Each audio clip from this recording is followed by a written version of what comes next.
Tendo dito, irmãos, vamos ao nosso texto agora, 1 Coríntios capítulo 3, eu vou ler do verso 18 ao verso 23.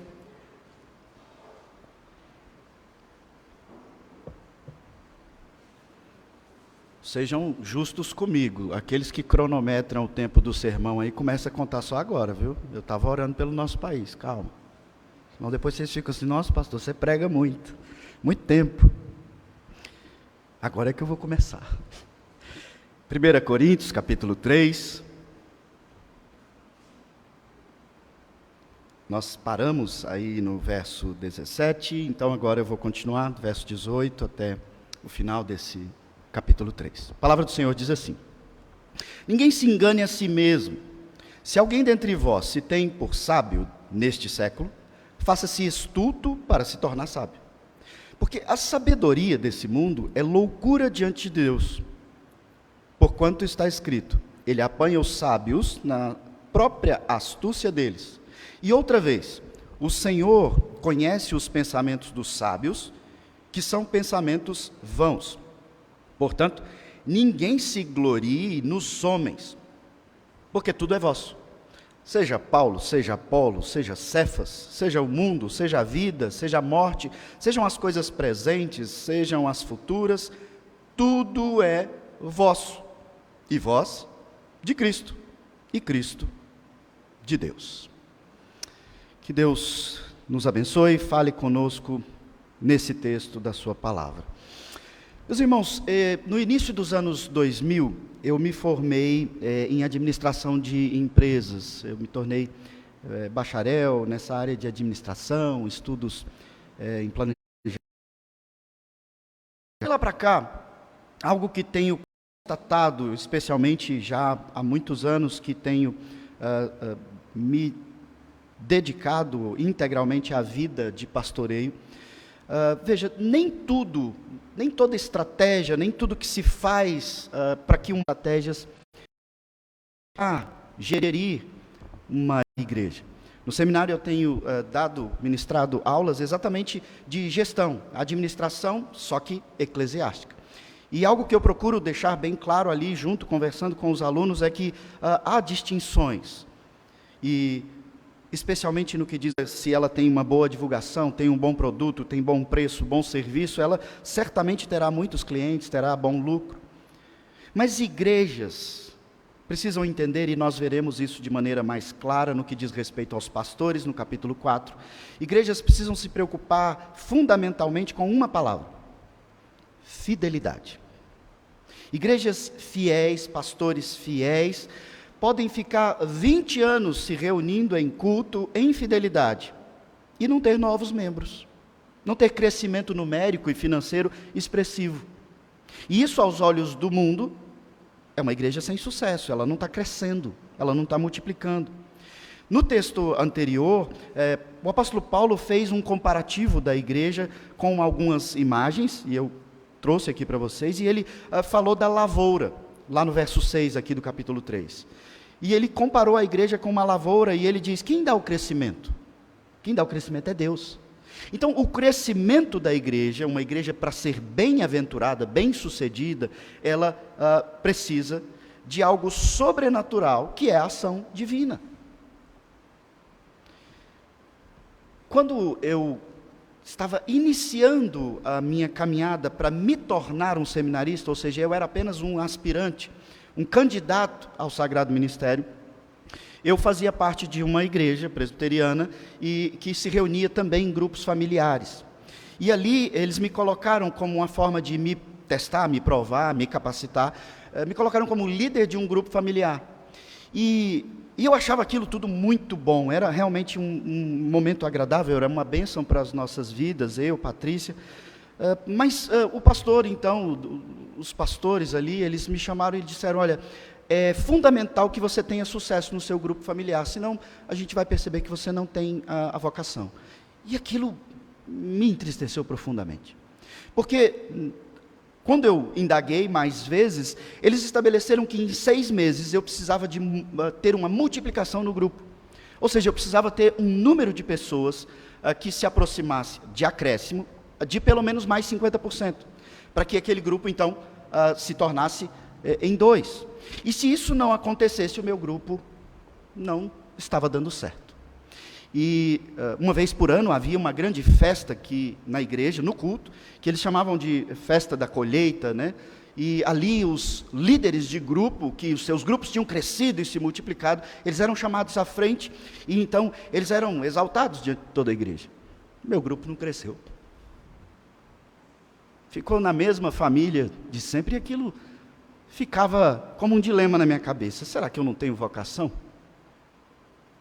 Por que o pastor está dizendo que eu preciso crescer, ter sucesso, multiplicar, para provar que Deus me chamou para cuidar de pessoas, pregar a sua palavra, estudar, interpretar a Bíblia? Aquele grupo foi trazendo muito mais peso para as nossas vidas do que aquele momento agradável de bênção, de maneira que nós queríamos, eu e Patrícia, o mais rápido possível, nos livrar daquela liderança de grupo. Infelizmente, a visão de sucesso das empresas, ela invadiu as igrejas de uma maneira, inclusive igrejas presbiterianas, que são passíveis de erro. Ela invadiu o conceito, invadiu tanto um conceito mundano, de maneira que hoje, eu como pastor, chego em qualquer lugar, em uma outra cidade, e às vezes as pessoas identificam que eu sou pastor, e a primeira pergunta que eles fazem é: quantos membros tem a sua igreja? Em qual bairro está a sua igreja? Qual o tamanho? Como é a estrutura? Às vezes essa pergunta ela não é maliciosa não, mas na maioria das vezes é para medir se você é um grande pastor, um pastor de sucesso, se você pastoreia 2.000, 3.000 pessoas, e infelizmente, dentro do contexto de igreja, você só é um pastor de sucesso se você tiver um número imenso de seguidores e de membros, de pessoas que te elogiam, que te exaltam. Você tem que ter uma igreja com uma grande estrutura, aquelas bonitas e suntuosas. Essa é uma visão da sabedoria do mundo, do conhecimento do mundo, da estratégia do mundo, que invadiu a igreja. Mas Deus deixa claro, e foi esse o motivo de eu quase nem ter conseguido começar o sermão semana passada. Eu já estava emocionado, falando de um pastor desconhecido sendo exaltado por seu filho, que é um pastor mundialmente conhecido. É porque a Bíblia sempre diz isso. O crescimento da igreja está ligado à fidelidade, à santidade. O crescimento de igreja, o sucesso da igreja não está ligado aos valores do mundo. E nesse sentido, nós chegamos aqui ao verso 18, onde Paulo afirma: se alguém dentre vós se tem por sábio neste século, faça-se estudo.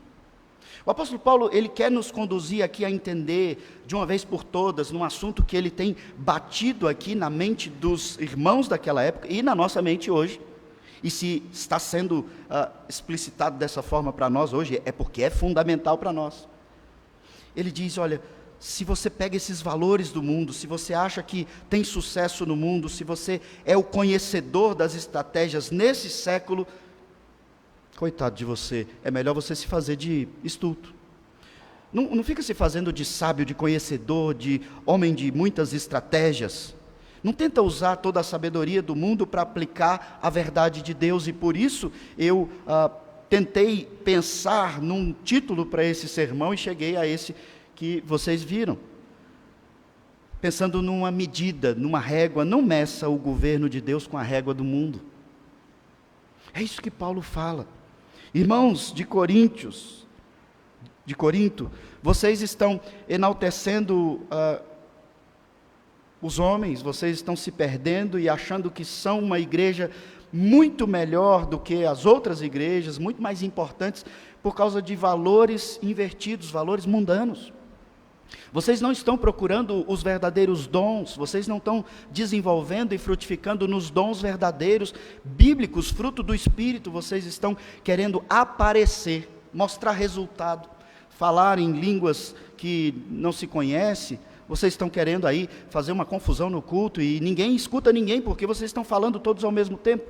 E ele diz: vocês estão perdidos, fazendo o grupo de Cefas, o grupo de Paulo, o grupo de Apolo. E ele diz: veja, se vocês estão enaltecendo esses valores por causa da sabedoria desse século, faça-se estudo para este século. E quando ele diz faça-se estulto, a gente não tem que entender, ele não está mandando você aqui literalmente se tornar um tolo. Não é isso, seria incoerente com toda a Escritura. O que ele diz é, seja estulto para os olhos do mundo. Os valores. Então seja sábio biblicamente, como nós já vimos, um crente maduro espiritualmente, mas o que o mundo enxerga na sua vida, como ele te vê, não tem valor. Não meça as coisas de Deus com a régua do mundo, antes meça as coisas que a gente já sabe. Será que talvez lá no fundo do seu coração você não valorize tanto a sua igreja, porque talvez ela não seja essa igreja que você tenha tanto orgulho? Talvez se fosse uma igreja muito mais famosa. Talvez Igor, Alex, ele falando da nossa igreja, um dia ele sempre comenta uma coisa e outra, eu acho legal. Ele disse, pastor, quem sempre andou no asfalto, não dá valor no asfalto. Grande valor na mente de cada oficial. Nós queremos ser uma igreja fiel. Nós não queremos ser uma igreja famosa, nós não queremos ter um pastor famoso, nós não queremos encher a igreja de pessoas. E essa é uma luta histórica do conselho dessa igreja. Nós não queremos usar estratégias erradas para encher a igreja de gente errada. Nós queremos apenas cultuar em paz o nosso Deus. E se for servido ao nosso Senhor, nos acrescentar irmãos, glória a Deus por isso, nós estamos aqui para somar. E o Igor me saiu com essa. Eu acho que tem muita gente aqui que sempre andou no asfalto e nem percebe. E aí ele diz, como eu andei na estrada de terra, eu agradeço a Deus todo domingo que eu saio daqui do culto. E assim outros irmãos, a irmã Elma sempre comenta comigo, o quanto ela tem percebido isso. Irmãos que vão se achegando e percebem coisas que talvez eu e você, que fomos criados em contexto presbiteriano, nem percebamos. O apóstolo Paulo está dizendo, gente, observe o que tem valor, meça com a régua de Deus. Olhem para a igreja de vocês e valorizem o que tem valor. Não tente transformar ou valorizar a igreja de acordo com os valores do mundo.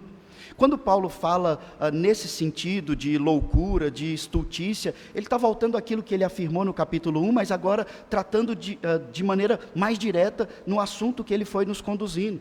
Ele retornou o assunto do capítulo 1, quando ele falou da sabedoria de Deus, da sabedoria dos homens. Ele está nos conduzindo a perceber, a entender isso. E ele compara a sabedoria e o conhecimento do mundo com a sabedoria vinda de Deus. Não meça o governo de Deus com a régua do mundo, antes meça o mundo com a régua de Deus. Isso não copiei isso de ninguém não, viu? Eu inventei. E no verso 18, ele diz para se fazer de estulto, entenda, não é literal. O importante é que você esteja totalmente e completamente ligado a essa loucura do Evangelho, porque o mundo nos acha loucos. Que o mundo nos veja como loucos, então.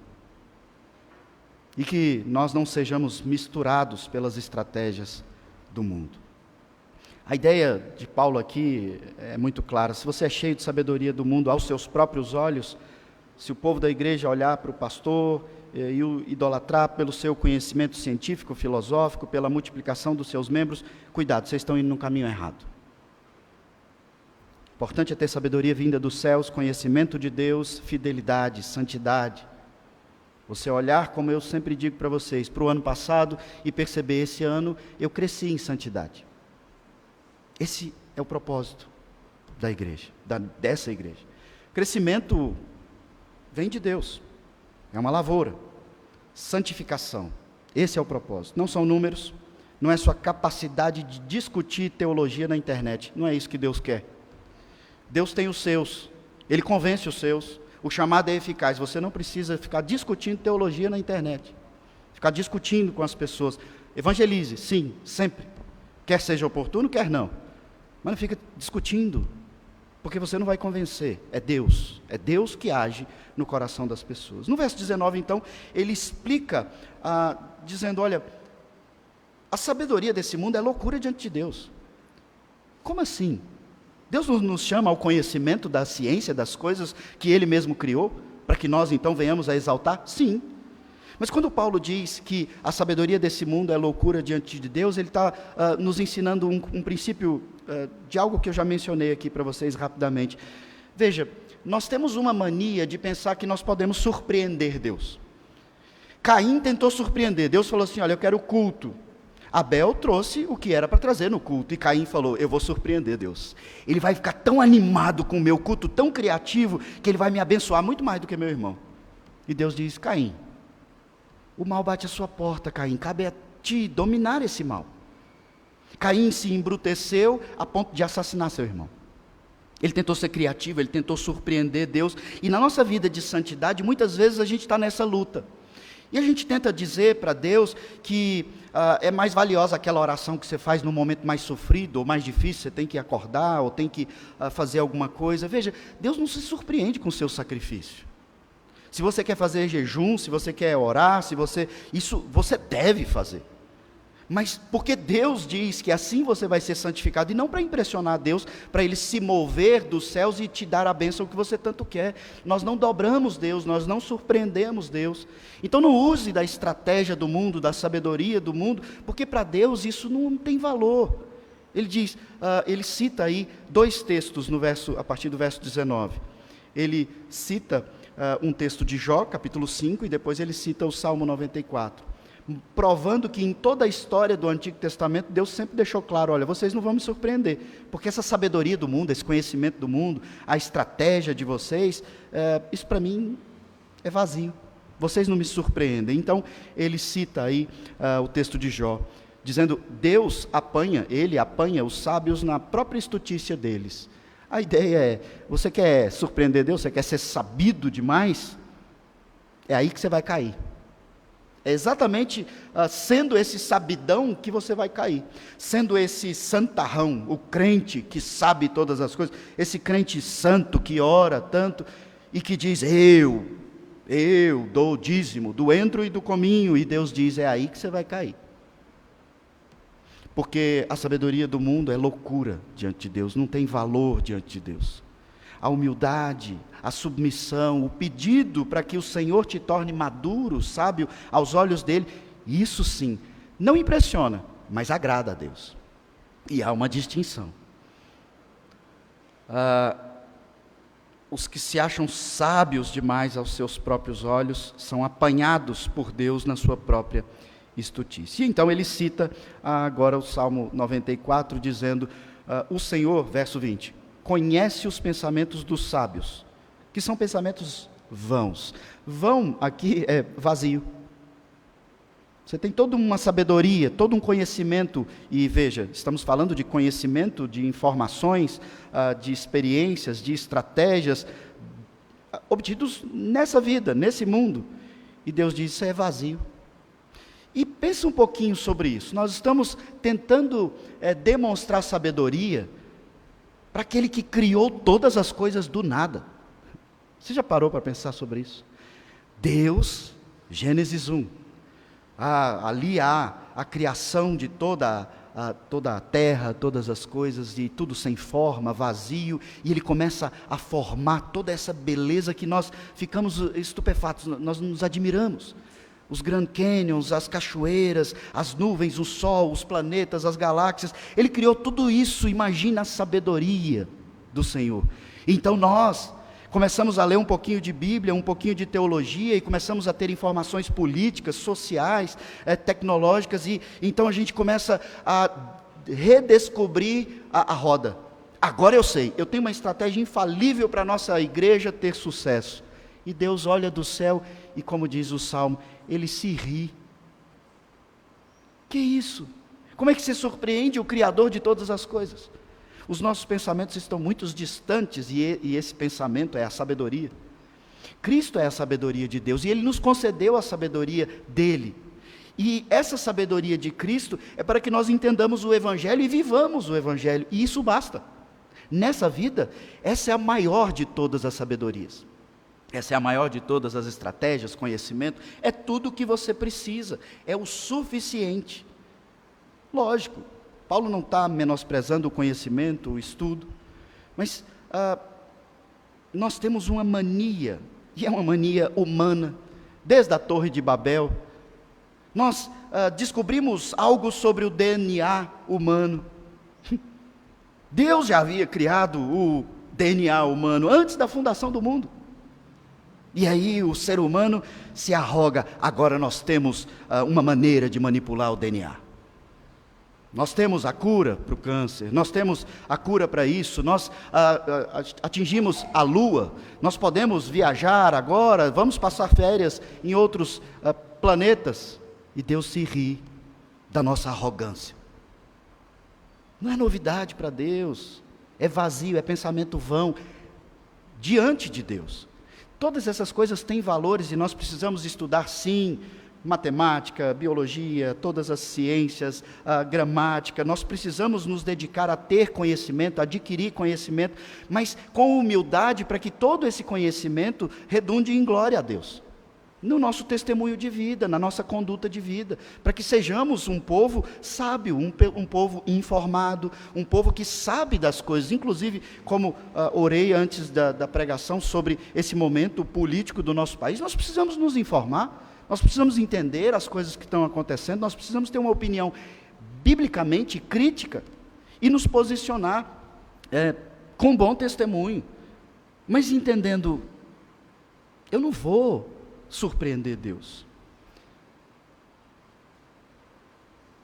Na vida real, nós acabamos por medir o nosso sucesso da sua vida particular, sua família, sua vida profissional, com a régua do mundo.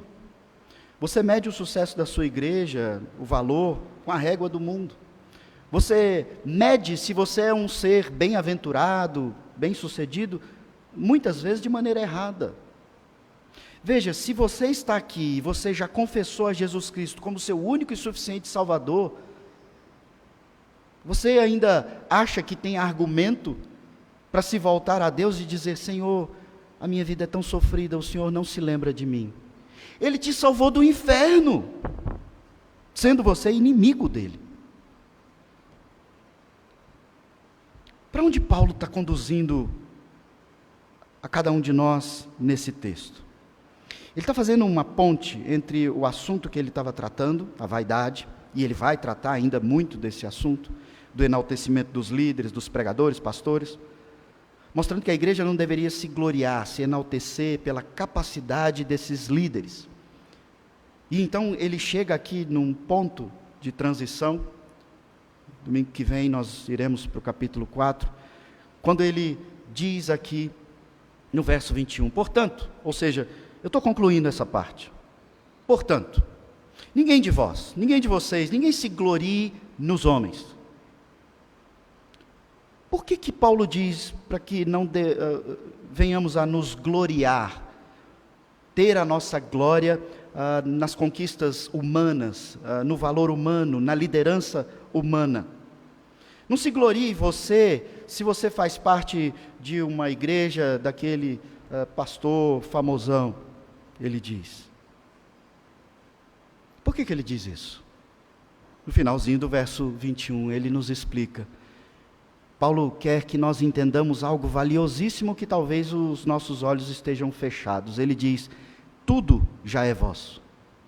Vocês estão brigando por causa de Paulo, Cefas, Apolo? Vocês têm muito mais do que isso, tudo é vosso. Ninguém se glorie nos homens, porque tudo é vosso. 2 pontos. O que é nosso? E ele se dá o trabalho de escrever. Seja Paulo, seja Apolo, seja Cefas, seja mundo, seja vida, seja morte, sejam coisas presentes, sejam coisas futuras, tudo é vosso. Antes de eu falar de cada uma dessas coisas, eu queria que você desse um pulo comigo, mentalmente, lá no Éden. Quando Deus criou o mundo, Ele criou todas as coisas, e Ele repete nos 2 primeiros capítulos por 9 vezes, eu sempre falo isso aqui, que tudo é muito bom. E Ele faz o homem, Ele forma o homem, e Ele diz para o homem, Ele revela isso para nós. Ele diz, tudo é vosso. Você vai cultivar e guardar. Palavra-chave, cultivar e guardar. Se encontre comigo, sempre. Cultive e guarde. Dê nome, governe. Você é a coroa da criação. Nada que eu criei tem a minha imagem e semelhança, só você. Você é a coroa, feito por um pouco menor que Deus. Todas as árvores, toda a criação é para você. É para o seu deleite, é para o seu prazer, é para a sua alegria. Só que você não deve idolatrar essas árvores, o sol, a chuva, a água. Você deve entender que eu sou Deus. Não é a árvore, não seja panteísta. Não é o sol, não é a sua esposa que eu fiz quando eu vi que não estava bom quando você estava só. Deus sou eu. Então, para que você entenda que eu sou Deus, eu vou te proibir algo aqui, porque quando tem uma regra, quando tem uma lei, quem impõe isso é aquele que estabelece os limites. E ele está estabelecendo, eu sou Deus, você não é Deus. Não tente ser Deus. E Deus sabiamente faz isso, porque Satanás já havia sido aquele que tentou ser maior que Deus. E caiu, se tornou o Satã, o inimigo de Deus. A tentação que ele faz para o homem é, veja, Deus te proibiu porque ele está com medo de você ser maior do que ele. Deus colocou aquela proibição exatamente para nós nos colocarmos no nosso lugar, e isso não é um autoritarismo vaidoso de Deus, não. Isso é bom para nós, porque nós não somos Deus. Quem tentou ser Deus sem ser, passará a eternidade no inferno. Deus então faz tudo isso, nos concede, diz, tudo é seu, tudo é para a sua alegria, tudo é para o seu deleite, mas entenda, eu sou Deus, então você vai sempre parar, de tempos em tempos, e vai se voltar a mim, e eu vou me encontrar com você. No Éden, ele fazia isso na viração do dia, depois então, da queda, ele estabelece um dia em 7, para que o homem pare todas as coisas e se volte para contemplar a Deus, tendo usufruído de toda a criação que é nossa.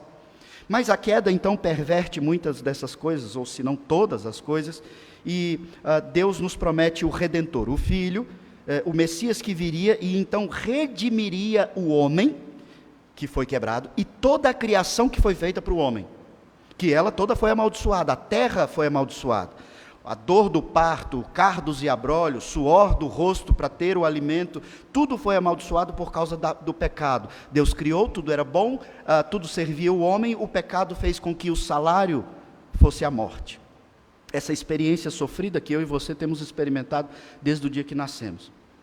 E ele então ele fez a promessa e faria a redenção, o conserto, a salvação para que a terra voltasse a ser a provisão, para a provisão a favor do seu povo, do homem, para que a terra deixasse de ser amaldiçoada e o homem tivesse o seu sustento apenas, não mais só por meio do seu suor, mas agora a terra redimida fosse esse sustento, essa provisão para nós. Veja, irmãos, desde a criação, que grande amor foi demonstrado por nós. Tudo é vosso e tudo é muito bom. 1 João, capítulo 3, verso 1, ele escreve nessas palavras, e eu quero citar aqui. João diz, vede, que grande amor nos tem concedido o Pai, a ponto de sermos chamados filhos de Deus, e de fato somos filhos de Deus. Por essa razão, o mundo não nos conhece, porquanto não conheceu Ele mesmo. O mundo então olha para nós, povo de Deus, que é receptáculo desse grande amor concedido pelo Pai, e diz, que loucura esse povo que crê num Deus criador de todas as coisas. Deus criou todas as coisas para nós, e eu não sei se você já tinha parado para pensar sobre isso, e o apóstolo Paulo está dizendo, vocês estão brigando por causa de Apolo e Cefas? Ei, tudo é de vocês, toda a criação é de vocês, e vocês estão se dividindo, querendo ser de alguém. Não é vocês que são deles, é eles que são seus, porque eu chamei para que eles fossem servos da minha igreja.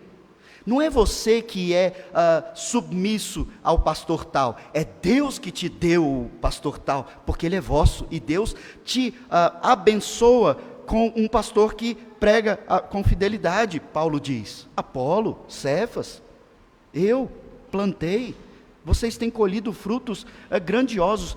Tudo é vosso, a terra é vossa, as coisas presentes são todas vossas, o futuro é eternamente vosso.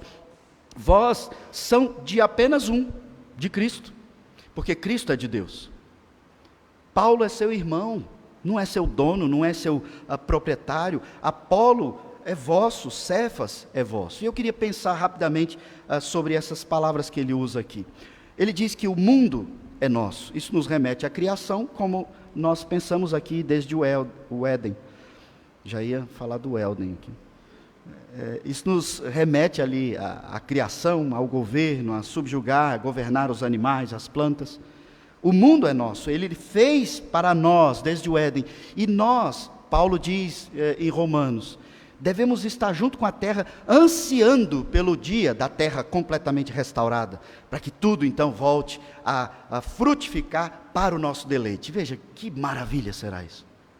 E Paulo diz aos romanos, toda a terra geme ansiando por esse dia. Nós precisamos ansiar por isso também. Não com sofrimento absurdo, mas vislumbrando, naquela esperança que eu sempre enfatizo, uma firme convicção, vai ser assim.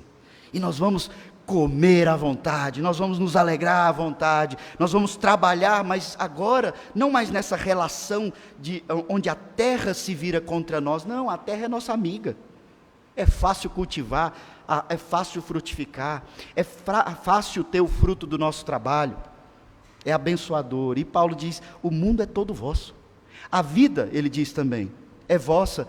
A gente volta para o Éden. Eu vou ter que falar do... A gente volta, o L está no volta, não no Éden. A gente volta para o Éden. Deus cria o homem e ele sopra nas narinas, o homem passa a ter vida.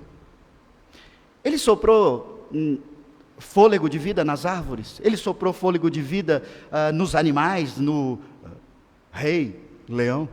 Não, ele sopra vida no homem, e esse homem passa a ser alma vivente.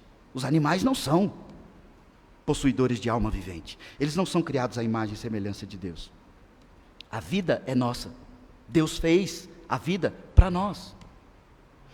Ele fala também que a morte, e a gente pensar, mas a morte eu não quero não, porque a morte é o salário do pecado. Como é isso? Quando Paulo escreve aqui que a morte, ele está dizendo o domínio da morte. Quando Cristo morreu, ele venceu a morte. Nem mesmo a morte pode nos separar do amor de Deus, esse grande amor. A morte foi subjugada por Cristo e automaticamente, sendo nós a habitação de Cristo, do Espírito Santo, a morte foi subjugada por nós. Porque Cristo, quando ressurgiu, o texto diz, ele é a primícia de vocês. Ele ressurgiu e ele foi glorificado porque vocês também serão. Ou seja, a morte não pode mais nos prender. Cristo venceu a morte. Nós somos mais do que vencedores. E ele diz, o domínio sobre a morte, nem mesmo a morte pode extinguir vocês. Vocês são meus. Nós, irmãos, já somos completamente eternos de Deus. Ele diz também do presente. Quando eu mencionei hoje, sempre faço menção, né, que até mesmo o fio de cabelo está contado, Deus está nos mostrando que eu não preciso ter excesso de passado na minha vida, sofrendo, angustiado pelos pecados que eu cometi. Você tem a grande ferramenta e meio de graça da oração para pedir perdão, confessar o seu pecado, ser tratado biblicamente, e então participar da comunhão. O seu pecado está perdoado porque Cristo morreu para que todo o tipo e qualificação de pecado fosse perdoado, a não ser a blasfêmia. Deus está dizendo, chega de excesso de passado, depressão por causa do que você fez. E também chega de excesso de ansiedade, preocupação com o futuro, porque o futuro pertence a vocês. O presente é o que você tem agora, e Deus sempre ensinou isso para nós de maneira muito clara no maná. Não junta para amanhã, eu te dou o que você precisa. Eu sou o Senhor da provisão. Eu sou o governante supremo e justo. E, como diz provérbio em sabedoria, eu nunca vi um justo mendigar o pão. Você está fazendo as coisas com sabedoria, debaixo de oração e condução divina, então não tema.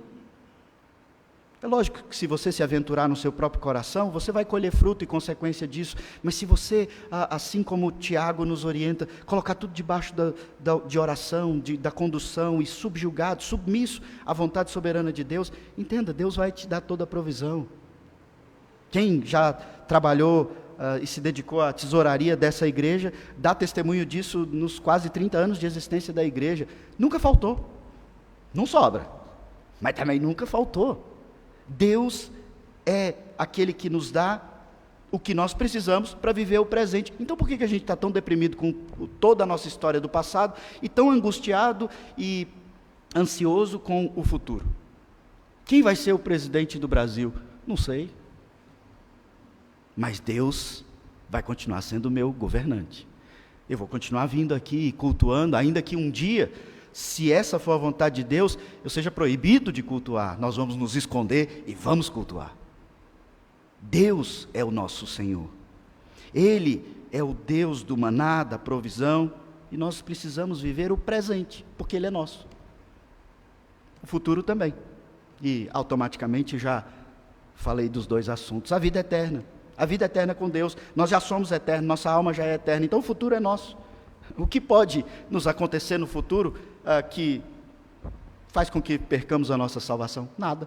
O futuro é nosso. A eternidade é nossa. Você vai viver eternamente com o Senhor nos céus. Veja que grande amor foi demonstrado por Deus, nos enviando o seu Filho para nos redimir. E Paulo olha, explica tudo isso e diz: e vocês aí querendo ser de Paulo e de Apolo? Vocês estão perdendo tempo. O futuro é nosso.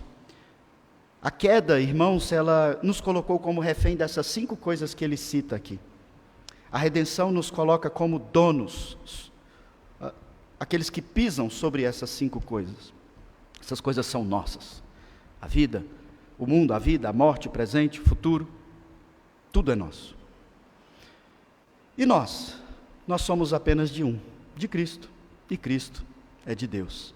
Foi Cristo que pagou, foi Cristo que nos redimiu, não foi Paulo, não foi Apolo, não foi Pedro.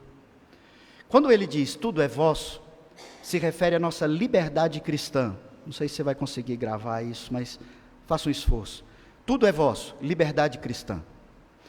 Vós sois de Cristo, responsabilidade cristã. Liberdade, responsabilidade. Tudo é seu, você é livre, possuidor de toda a liberdade para fazer todas as coisas. Você é de Cristo, você tem responsabilidade para fazer todas as coisas. Um texto que ele deixa isso muito claro, nós vamos chegar lá no capítulo 10, 1 Coríntios 10, quando ele diz: tudo é lícito. Coma de tudo no mercado, não se preocupa se aquilo ali foi feito, dedicado a algum ídolo, alguma coisa dessa, tem medo disso não. Você é de Deus, tudo é vosso, você tem liberdade de consciência cristã para comer e beber do que você quiser, você não está mais preso a uma dieta que te santifica, como em vários sentidos havia no Antigo Testamento, e isso foi extinto. Você tem liberdade cristã, tudo é vosso. Mas no mesmo texto de 1 Coríntios ele diz: tudo é lícito, mas tudo convém, porque há uma responsabilidade aí. Você é livre, mas você precisa responder essa sua liberdade. Convém? E ele diz de novo: tudo é lícito, mas edifica? Dá bom testemunho? E por último, glorifica a Deus? Você é de Cristo, você tem uma responsabilidade de viver as coisas na sua liberdade, com conveniência, com edificação, com um bom testemunho e sempre, sempre, tudo para a glória de Deus. Por quê? Porque não é para a glória dele. E esse foi o grande lema da reforma, o 5º, sola, soli Deo glória. Vamos orar?